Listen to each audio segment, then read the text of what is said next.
Assalamualaikum warahmatullahi wabarakatuh. Yang terhormat Bapak Iqman Nurrahman MPD selaku dosen pengampu mata kuliah Sistem Politik Indonesia dan tak lupa teman-teman yang saya banggakan. Sebelumnya izinkan saya untuk memperkenalkan diri terlebih dahulu. Nama saya Saifi Lolita dari jurusan PPKN FKIP Untirta angkatan 2019 kelas A. Pada video kali ini saya akan memaparkan mengenai hasil terjemahan buku 1 bab 5, yaitu buku Post-Truth yang berjudul The Rise of Social Media and the Problem of Fake News, yang artinya kebangkitan media sosial dan masalah berita palsu. Hal ini ditandai dengan adanya penurunan media tradisional seperti surat kabar, media cetak, dan jaringan siaran serta TV kabel yang mengalami penurunan, dan hal ini disebabkan oleh internet. Yang mana pada saat itu, ketika tahun 2004, Facebook memperoleh kekuatan sebagai agregator berita. Kemudian disusul lagi dengan didirikannya YouTube pada tahun 2005 dan Twitter pada tahun 2006. Munculnya media sosial sebagai sumber berita semakin mengaburkan batas antara berita dan opini. Hal ini dikarenakan orang-orang berbagi cerita dari blog, situs berita alternatif, dan entah dari mana seolah-olah semuanya benar. Sehingga semakin sulit untuk membedakan mana yang bersumber dengan baik berdasarkan fakta dan mana yang bukan. Dan tentu saja sebagian orang hanya lebih suka membaca dan mempercayai berita yang memang sudah sesuai dengan sudut pandang mereka. Pada subbab ini terdapat sejarah berita palsu, yang mana berita palsu berkembang bersamaan dengan mulai beredar luasnya berita setelah Johannes Gutenberg menemukan mesin cetak pada tahun 1439, yang mana berita nyata sulit diverifikasi pada masa itu.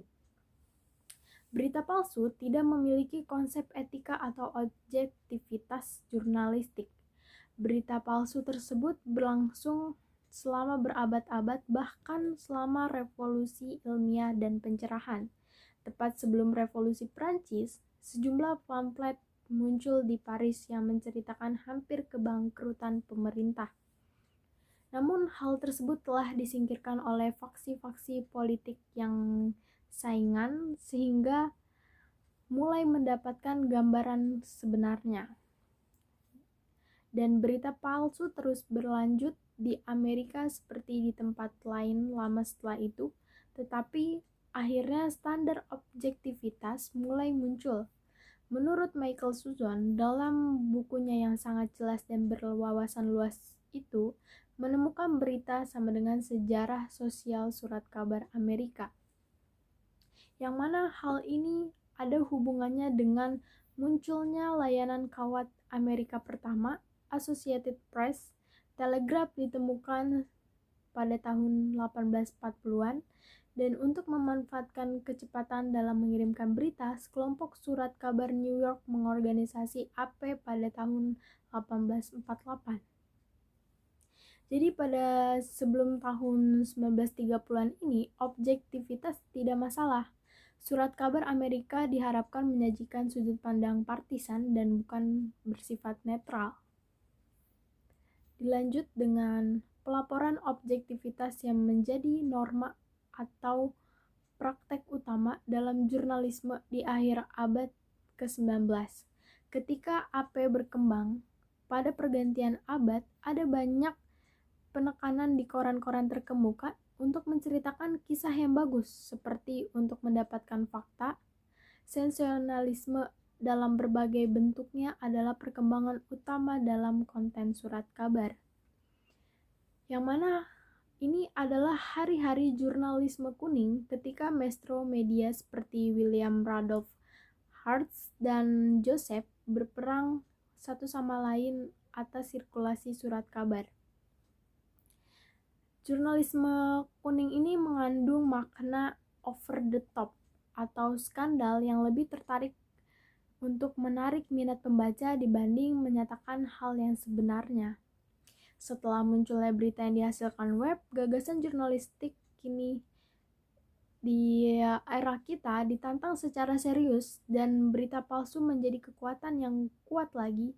Berita digital bisa dibilang telah memunculkan kembali jurnalisme kuning.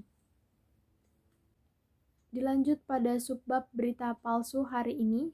Berita palsu adalah berita yang sengaja dibuat dengan salah, yang bertujuan clickbait dengan judul provokatif untuk menarik viewers.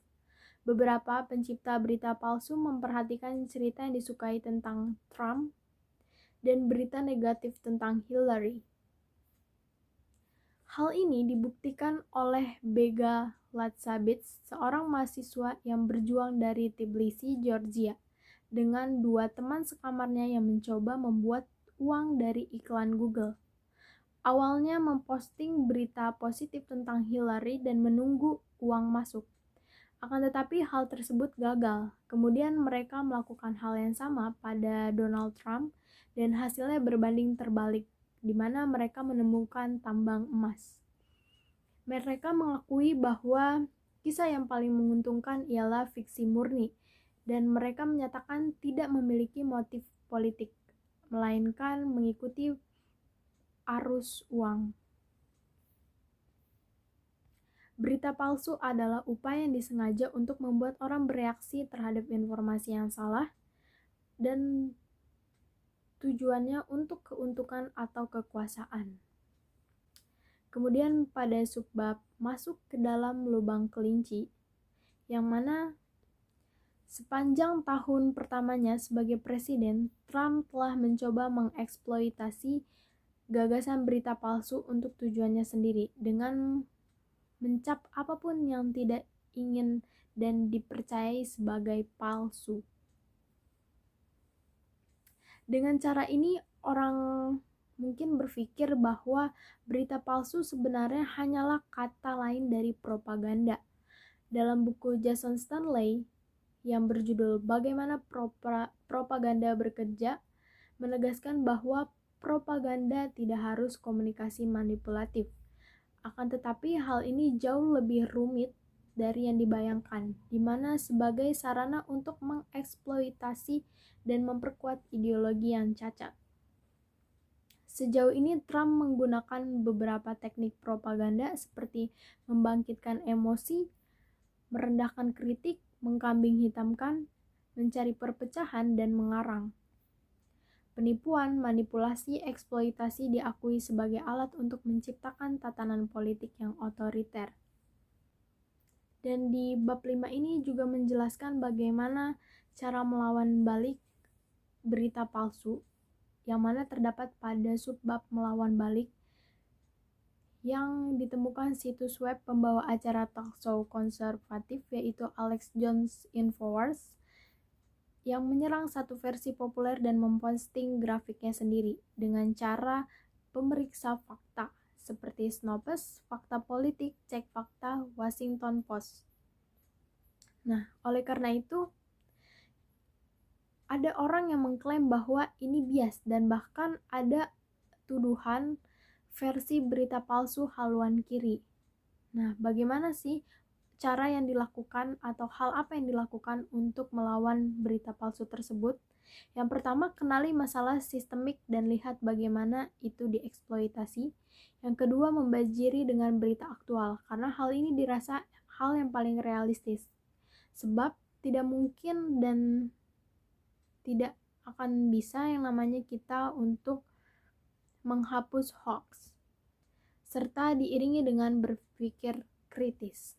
Untuk subbab terakhir tentang implikasi untuk post-truth, media sosial telah memainkan peran penting dalam memfasilitasi post-truth, tetapi sekali lagi ini adalah alat bukan hasil.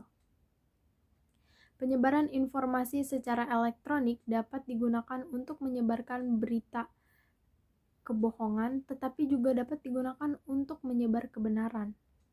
Jika kita memiliki cita-cita yang layak diperjuangkan, mari kita perjuangkan.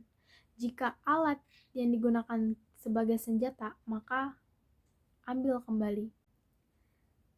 Sekian yang dapat saya sampaikan, kurang lebihnya mohon maaf. Wabillahi taufik wal hidayah. Wassalamualaikum warahmatullahi wabarakatuh.